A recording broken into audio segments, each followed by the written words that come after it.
Hey, are you there? You are. Welcome. Thank you for joining in with me with this little adventure today. Just a wild camp out tonight in a woodland, kind of a forest. Same place, actually. Well, the target is the same place that I used a month or so ago. See if I can find the same spot. I liked it there the last time, but I'm sure there's lots of other lovely spots in the same woodland. Hi, I'm Warren Brand and welcome to another Linleys video. It's mid-October 2024 and oh, the weather's been grim. This morning was absolutely flooding it down. I thought, oh, do I really want to go out from a camp? I put it in the diary, you know, put it in, scheduled it, thought yeah, dead keen, but wasn't really sure when the weather was utterly foul earlier. But now it's a dream. It's beautiful, lovely autumn weather. The plan for the afternoon kind of is very, very simple. I had a short drive, less than an hour, to a little designated parking place there, quick turbo pint, and left the car in a good location. And I've got probably an hour's walk to an undisclosed location. Good afternoon.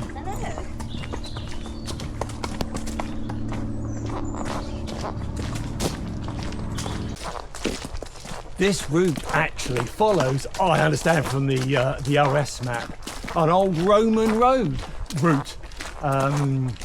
It's tarmacked now, but there's no evidence of kind of, not that I really see, I think the technical term's an agger.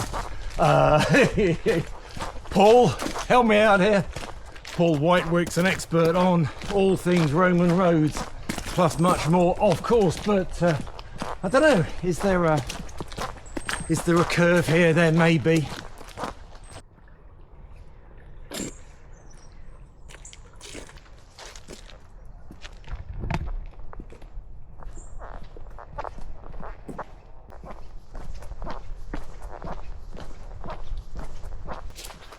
And off for a bit of a walk. Yeah, probably about 45 minutes. I'm in the woods. It's nice here. Hopefully it'll be peaceful. I'm almost now in the middle of nowhere. As you saw from the title of the video and the thumbnail picture, I'm kind of trying out my Insta360 camera. It's a 360 camera, I don't know if you're familiar with it. I've had it a good few months actually. I bought it just before, a couple of weeks before, doing the South Downs Way adventure. I didn't use it, I carried it 100 miles. I didn't use it very much apart from that last day around the cliffs. Used it a few times down a nice shed, using it a bit just to kind of get the idea of really kind of what it was like. I've used it a little bit more since and getting to know it. I thought this adventure this evening, overnight, I would rely on it. I have no other camera apart from my phone, which I'll do a couple of kind of close-up shots. I've already used it a few times. You may have realised that. Let's see how it goes. I've got a couple of aspects to look at, and I'll go into the details of what those aspects are a bit later on. I'm keen to get to my camp spot, set up, get a hot chocolate going and a pie, and I'll kind of get back to you in a little while.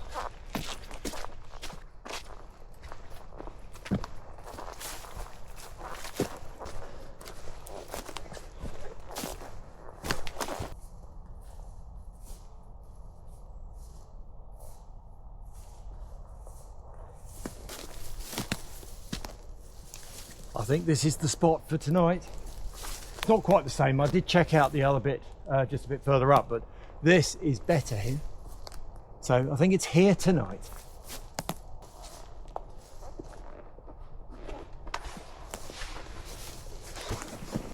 What a wonderful spot. It's got some good drainage, and the ground, although it's nice and soft, is is not boggy at all. Good runoff, trees are safe all around, no bits. Last time I was in this wood I said no dead branches, got hold of something, went crack, so but I think all is good here. So get my gear out, just by magic I'll set up. Not sure you can see the tent at the moment, but I'm all set up. Got a light going just to get a bit of light on my camp spot here. It's very peaceful. There is no wind and the forecast is reasonable, although in the morning the wind will pick up. I'm hoping not really too much before I actually pack up and be gone, but we're okay here. Right, next thing is I'm going to get a hot chocolate going, and I've got a couple of little pies to have, so I'm going to enjoy them. It's after 6 now as well, after 6. Sunset was 6 o'clock, so it's now getting dark. Time to move on. Hot chocolate, and then I'll get some supper going.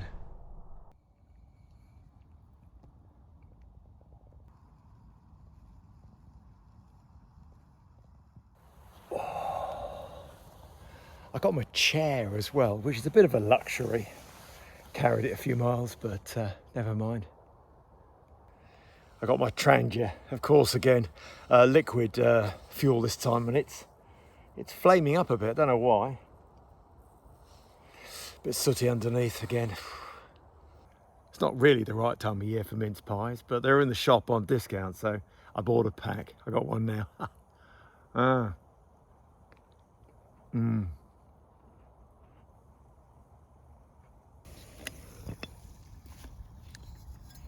Crikey, you're a bit lively.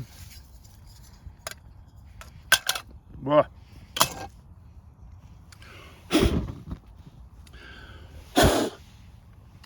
Gosh, that was a good flame. Well, it didn't take long to boil the kettle anyway. Right, hot chocolate time.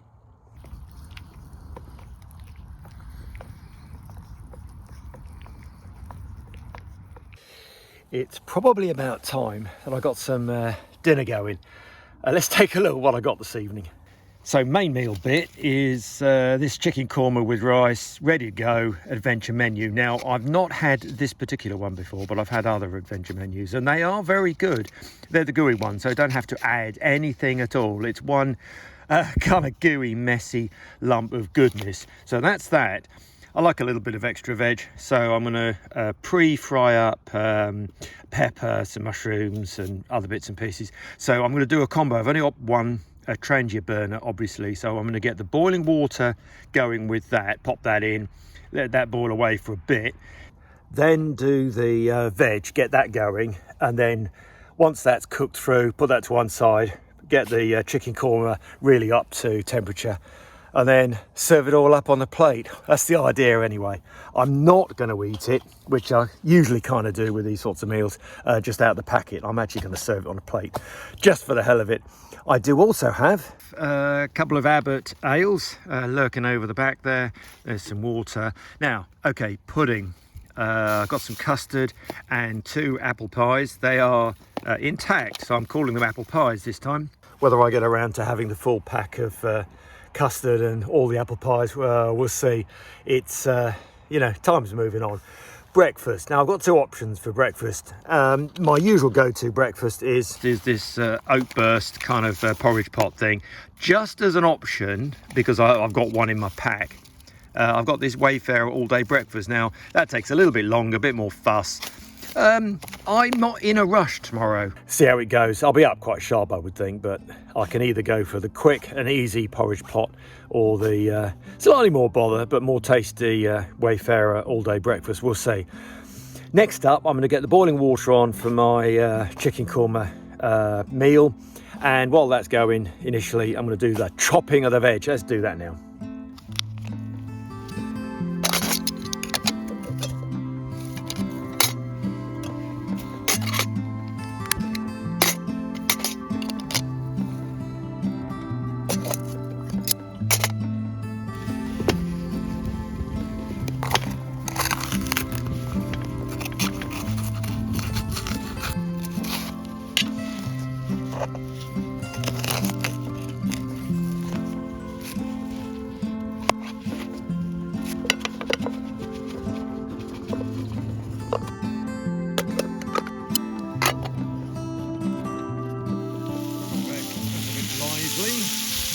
have put the little ring on as well, but it's just coming out the side of that. I think I've got a mix of that bioethanol fuel in it still in my fuel bottle, and that's horrid lively stuff.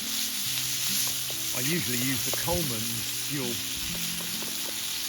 but I tried that bioethanol and it's ghastly. Not to be done in a tent, obviously. It's just as well I'm not thinking about cooking in a tent. Well, you can't really, can you? Not like this. Keep it moving, it'll be all right. Well, I've just swapped over the veg and the curry pot. So get the curry pot, the boiling water for that, back up to boil again. Work the heat through the curry and rice. Veg, back on, another stir for a minute, on the plate. Get in there. Looking forward to it, blinking hungry. And I haven't had my beer yet, so I'm going to crack a beer. I've even got a plastic glass to drink it out of, if you can have such a thing as a plastic glass. Oh, I got my Barrow Hill Roundhouse glass here, plastic glass. Got that earlier in the year when I visited the Barrow Hill Roundhouse. Met up with Patrick Dickinson briefly. So I guess here's a cheers, Patrick, to you. Good man. Cheers, Patrick. Yeah, there's a good drop of beer too. Right, time to get this meal finally put together, I think. Give it a final quick whizzle, get it nice and hot again. Well, there we are. I'm sure I've seen more attractive meals. But as is quite often said when you're out on the hills or camping, food tastes better on a mountain. Not that I'm on a mountain now. What's this like? It's all right. Would I say that's curry? It's a right mush. Usually in a bag, you just scoop it out. You don't know what you're eating. You don't know what it looks like. But it's all right. Certainly chunky bits of chicken.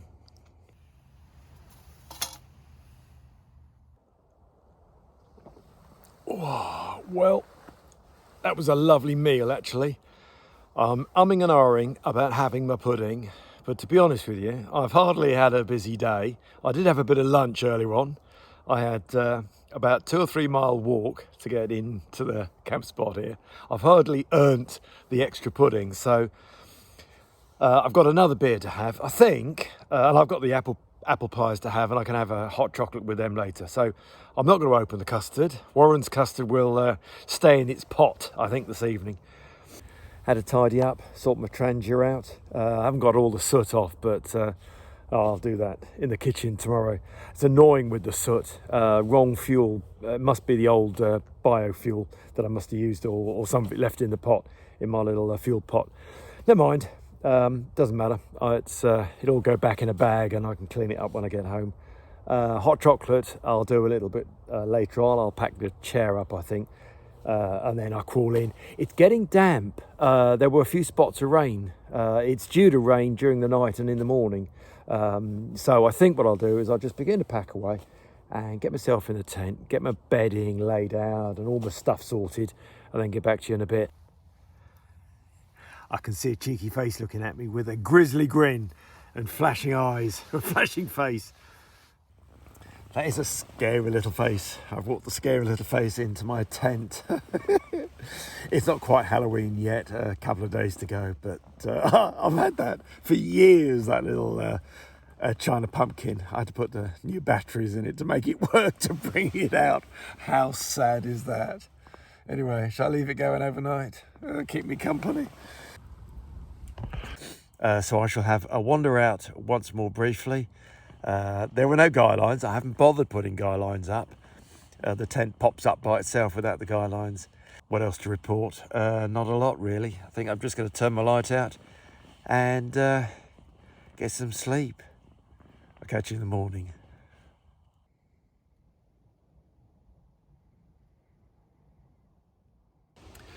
Well, good morning. I'll put a hat here. It's just after 8. I've not looked out since whatever that was. I got up earlier on, 4ish or something in the morning. The breeze has eased a little bit. It got quite windy around that 4 o'clock time. There were some leaves on the tent. What a spacious tent. I like this Raccoon, OEX Raccoon 2.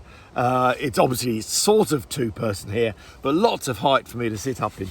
And I'm even sitting on my sleeping mat. So I think it's time to have a look outside.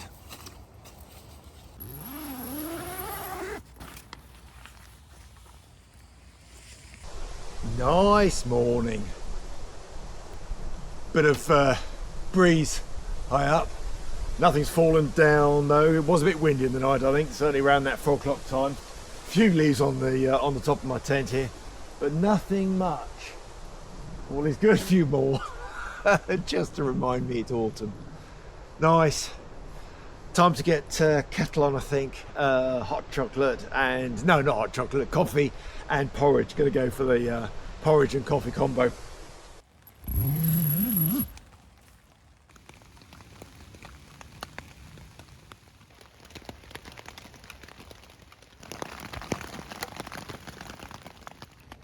Well, it is raining and I've mostly packed up everything inside my tent. The rucksack's here. Well, everything's pretty well in. Tranger's got to go in, but I've done that. The next thing is really to drop this tent. It's an inner up first, so I've got to take the fly off and then the inner gets wet. It's all going to be aired and dried at home, so I can't be that bothered really. But if I can save you getting too wet, the better it is really. Well, there we are. That's my abode that I used last night. Nice setting. Not quite so pretty as it was last night. The light was good in the evening, I thought. But it's lovely now. And the land, I hadn't appreciated. The land kind of drops away there. Flat, I think way over there, quite a way. There's a byway, a small road. Pretty well nothing for a mile in that direction, and that's the way I've walked along the track. Half a mile, 3/4 of a mile in that way. There's not a lot either, so apart from a deer that I saw last night, which was a bit startled when it looked at me, quite close up just here. Nobody's going to be around, I don't think. Well, I certainly found a nice clearing. I think this will be my new go-to spot. There's a bit of an easing of the rain, so now is the time for me to get my gear finally packed up.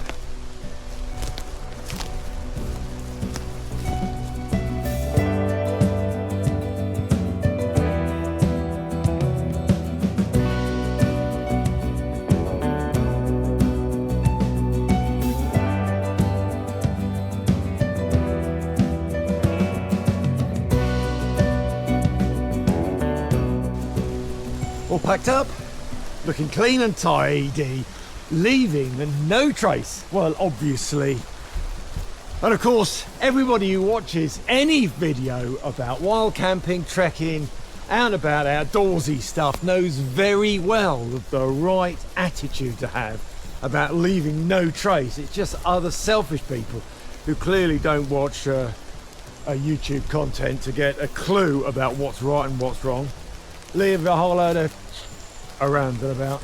Right, I've left nothing and hardly even any flat grass because it was fairly flat before. I'm off. I'm going to head off in that direction, have a bit of a chat about my Insta360, which I see is fogging. I've tried to clean the outer lens. I'll talk about video quality a little bit later on. Right, bag on, off in that direction.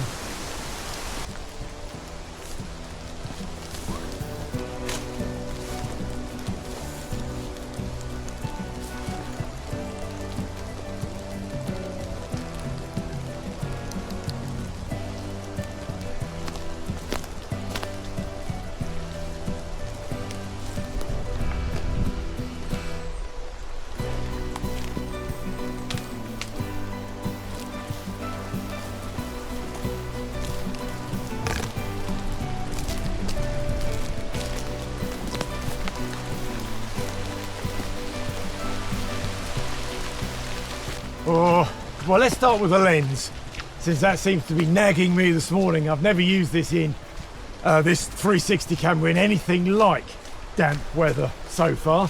The South Downs way day, I don't think I used it at all. I just used my GoPro.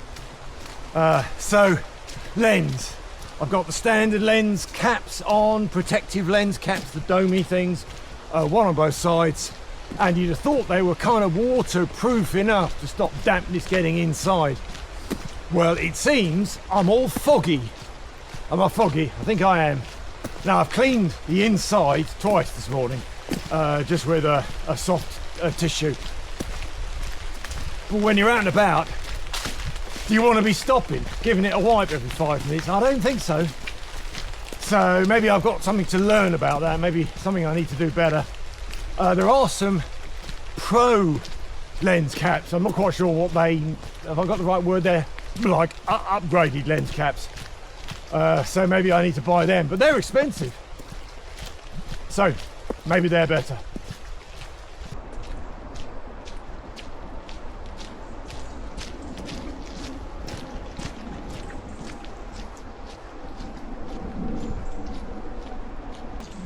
Okay, well, I don't usually talk about filming and editing. That's not kind of what I do, really. But however, with this camera, I said I would have a bit of a discussion about it. So that was a walk-by. Well, all YouTubers in the great outdoors do walk-bys, don't they? I do, as you've probably seen on my channel. Now and again, hopefully not too many, but it gives a context. It adds an extra dimension to an understanding of kind of where you are on a trail and what the surroundings look like, rather than a continuous kind of plodding route and loads of photos. So, walk-bys. My usual approach to walk-bys here with my GoPro, pop the GoPro down, walk towards it, try and get some other context view as well, and perhaps do GoPro back down again and walk away.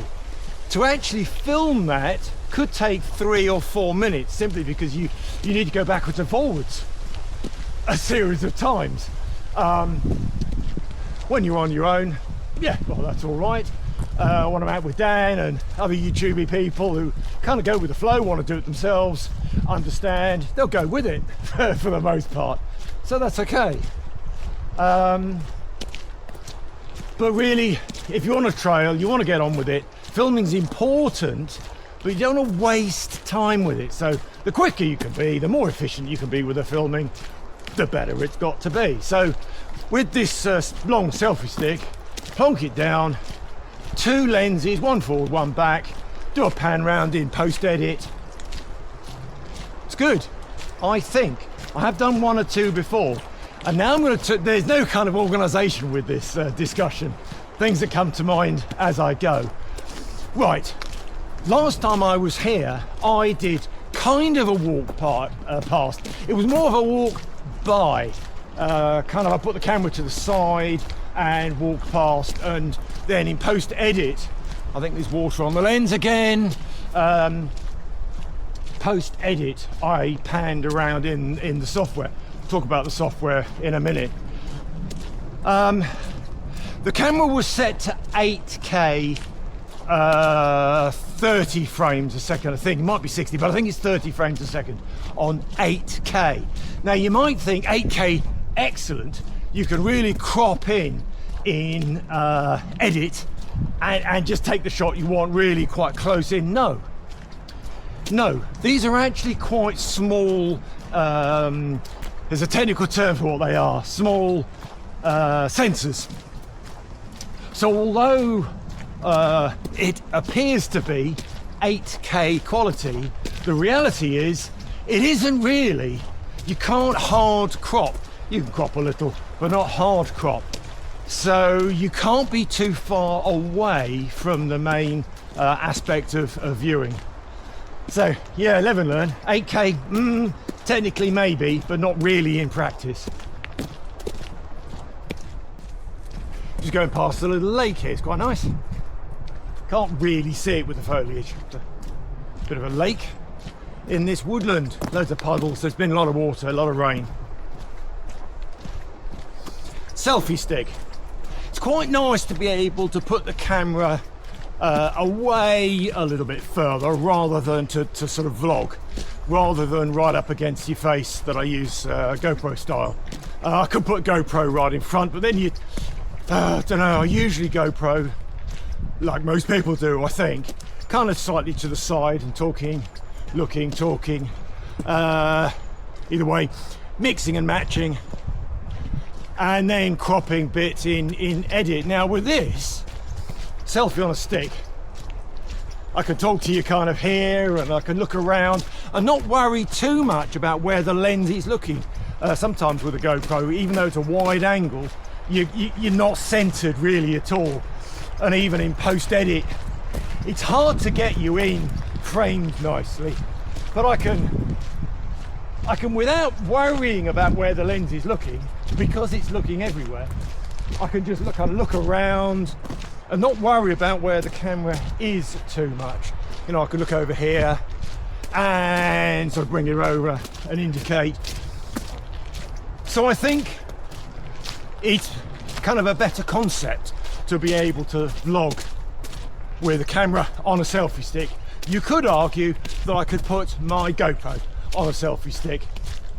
You are right, I've just not done that. Oh, bit boggy here. Rightio.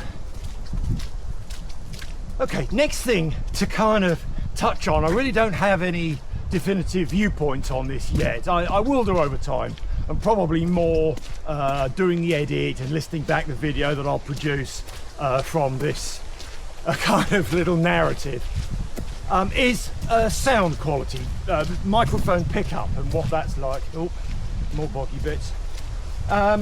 So I kind of know, because I've used it for years, different GoPros I've used for years, what the sound kind of quality is going to be like, how wind affects it, sort of volume pickup and that sort of thing. Now this camera on the selfie stick is metre and a bit away.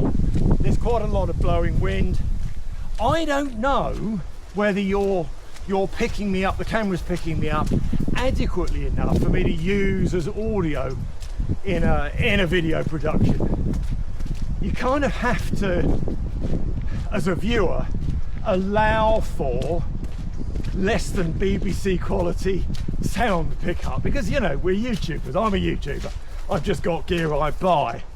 I don't have any spare. Oh, right, big puddle all the way across.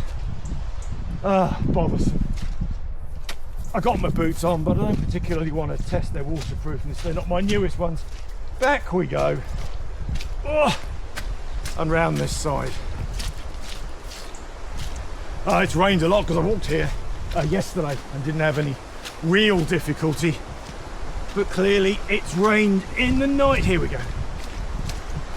So don't have any kind of BBC high quality technical stuff and a sound team to shadow me. You know, it's just me on my Todd with a selfie stick and a camera. I do have, and in fact I've invested in all that I need now. I do have a lapel microphone, had it for years, the Rode 2 Go, two microphones actually. Sometimes I use two, sometimes just the one. Rode 2 mic, radio mic, on the lapel, transmitter, receiver on the GoPro. I use that. If you see my Golden Railway videos, oh, never spotted that part there before. If you see my Golden Railway videos, certainly the last year or two, I've been using lapel mic and a receiver on my GoPro. Works really well. You have to pair them, you have to work out, but they usually work really well. And I was thinking, just after the South Downs way, I was thinking, oh, can I use my Rode Go microphones with the Insta360? The answer is yes. Confirmed that with the manufacturers, had a chat with them online. Really helpful lot, I must say, and what I needed to buy and stuff. So I bought a little, don't know what it's called, a little kind of a plug-in box to the side that fits just on the side of the Insta360. Short wire, little mount for the receiver. It's a little bit of a thing on the side. No big deal. And apparently, I've not used it yet, although I've tested the sound. Apparently, in sort of selfie stick mode, you can't, the viewer and the camera ignores the microphone at the side, so you just see, you know, the lapel mic here, and lots of YouTubers do that. I don't think I've seen a Rode Go, the DJI mic I've seen quite often. Whether the DJI mic more directly couples, I don't know, but I don't have a DJI mic. Maybe I'll consider buying one of them as well. So during edit, I'll be able to see whether I like this sound quality and whether it's worth the bother of hooking up a lapel mic and all the sort of fiasco with that. Just occurred to me just then, with all the extra mumbo jumbo bits plugged in the side. Is it that side? Might be. No, it's that side. little ditty box that you wouldn't see from the camera. Once I've done that, I can't put the camera away in my little soft pouch, which is what I've been doing to protect the lenses. I simply can't put it all in and zip it up. I could put it in and not zip it up, I suppose. Well, more to think about. Thank you for sticking with me. Don't know if any of this is interesting or useful for you. If you don't have an Insta360 or any interest in buying one, you're not listening, are you? You've gone.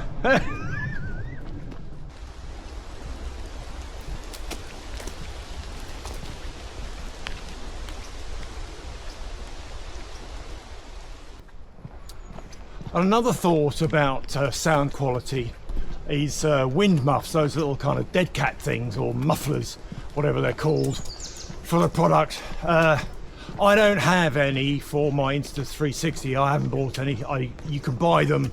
I don't think they're that much. They clip on the outsides. I think the microphone's just on the outside. Not done that yet. Maybe I'll need to. I haven't done that for my GoPro. There's a bit of a problem with the GoPro.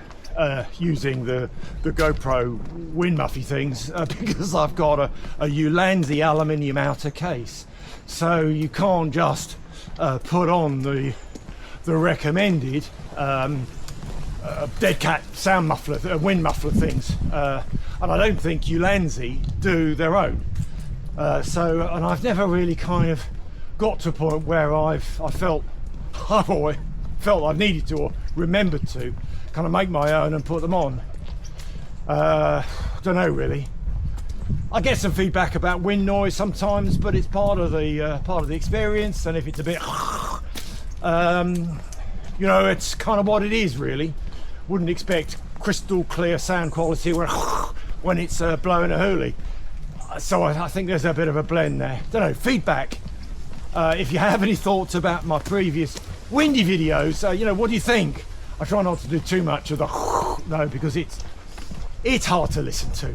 So wind muffs, maybe I think about exploring ways of doing that, or practice with the lapel mic and just hope that the lapel mic Rode Go setup, with it's got a dead cat on it, is better for sound in wind.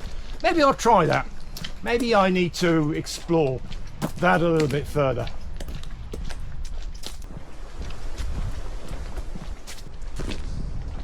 Let's talk a little bit more about the camera itself, based on my experience of using it so far to date. And you know, that's probably been by now a good couple of hours, and I don't know, 150, 200 little clips at least, I think.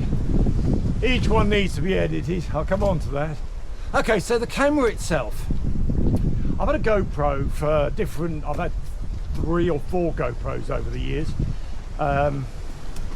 And I've generally bought either a Ulanzi case or another maker case to go around the outside to add some protection, and also give the mount a really strong mount into the body. That's not to say that the GoPro mount underneath is weak. I'm not saying that. It's just I like the aluminium body, just adds a little bit of protection, because I do bump it on rocks. I have dropped it in the past, and just the extra body resilience just gives me some reassurance. With this somewhat more delicate little camera, I don't have it in a case. I've got the given lens caps, which I think are fogging up again. So how resilient is it? Okay, for this sort of meander and chat and woodland situation. Of course, you know, I'd be downright careless if I damaged it in doing what I'm doing. But up and down a mountain, when, to be honest, things get a bit, you know, you need your hands and you know, bumping and grinding a bit. Thinking about the camera and not bumping the lens or dropping the damn thing, I don't know, it's not maybe number one on my list. And if I'm thinking too much about the camera, I'm not thinking about what I'm doing with my hands and feet, which itself then becomes dangerous. So is there a way of adding some sort of case? I've mentioned Linleys only because I've used them. They're not cheap, but I've bought them over the years. Is there any kind of equivalent case that I could use for my Insta360 that doesn't spoil the 360 selfie stick free kind of view? Again, another question I don't know the answer to, but I guess in a way it comes back to that kind of situation. You use the camera that best suits the situation. Well, that's obvious, isn't it? So that's fine. I'm going to move on in a little while, once we've got around the corner in this puddle, to talk about kind of dealing with multiple formats of video clip and editing, post-production. But for the moment, I'm just going to plod along this road for 5 minutes and avoid the puddle that's up ahead.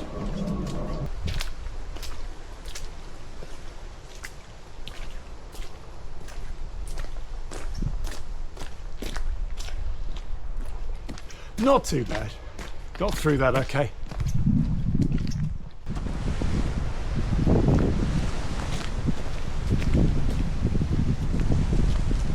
Quick word about my experience of battery life. Always a thing with GoPros, well, any kind of recording device. Batteries get hammered, don't they? So experience of my Insta360 so far, it came with a single battery, which is what I used for the South Downs Way and a couple of trips since. It was fine.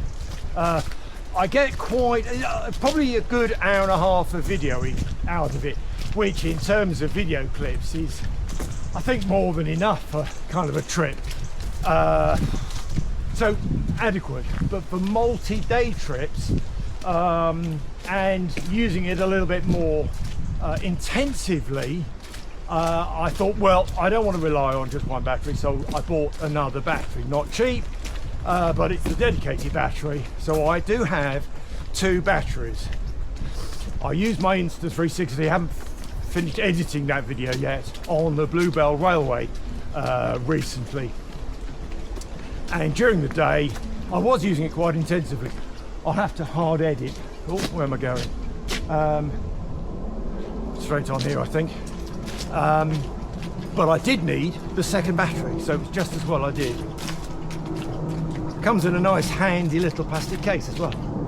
Space for putting a spare micro SD card. Handy. I'm about 5 minutes away from my car, which is good. And the rain, bit damp, whatever. Keeping dry enough. Last couple of bits, let's look at sort of, I've got a whole load of clips on the SD card. What do I do with them?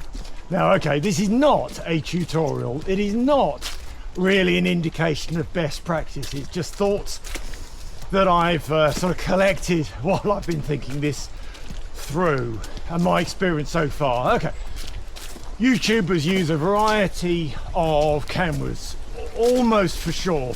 I know some people just use their phone, and then if you just use your phone, I say not just, but singularly use your phone, then you've got all the clips in order, logically, in a kind of a set, pick them all up and edit them. You either edit them on your phone or dump them across to some sort of PC or other device, tablet.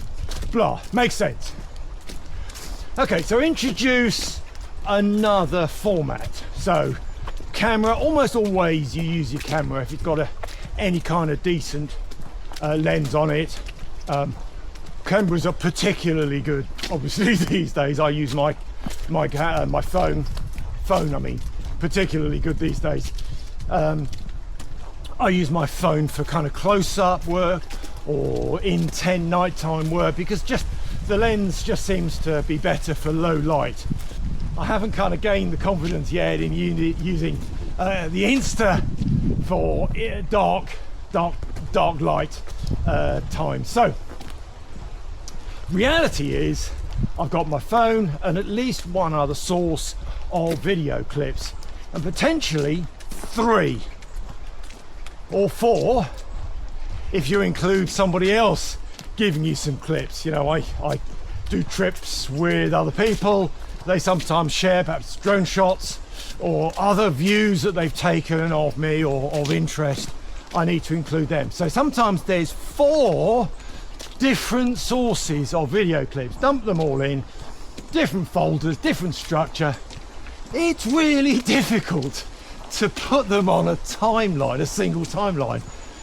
If you're not sure of the sequence or the timing, it can be quite a job to do. So that's one thing to think about.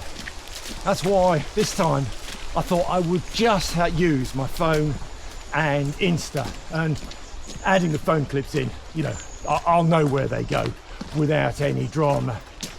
Narrow path coming up.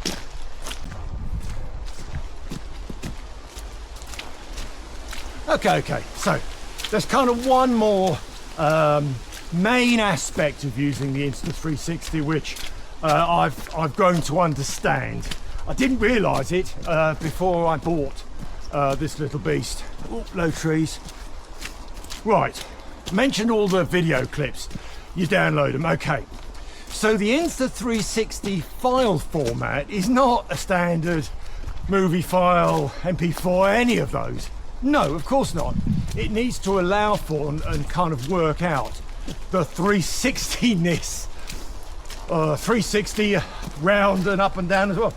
Globalness of the video format.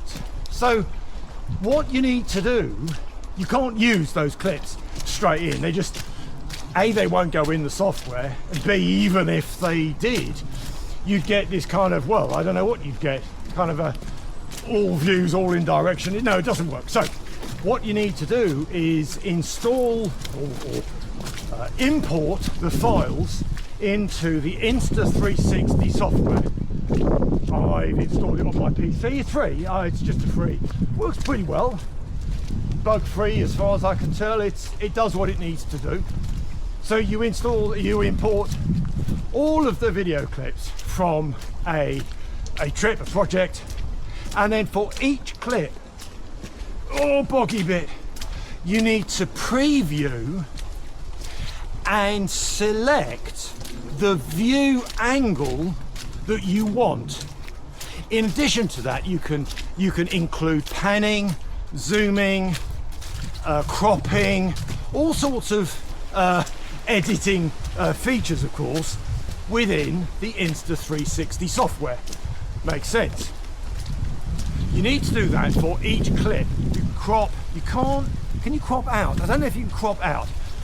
You can certainly crop ends of each clip, but it doesn't matter if you need to crop out. I've never bothered with that. From that, you can then preview, and you can see that you, like now, it's a view of me, and if it's a walk by, you can do a twisty roundy from one lens to another. Works quite well. You'll see this hopefully in the edit that I produce.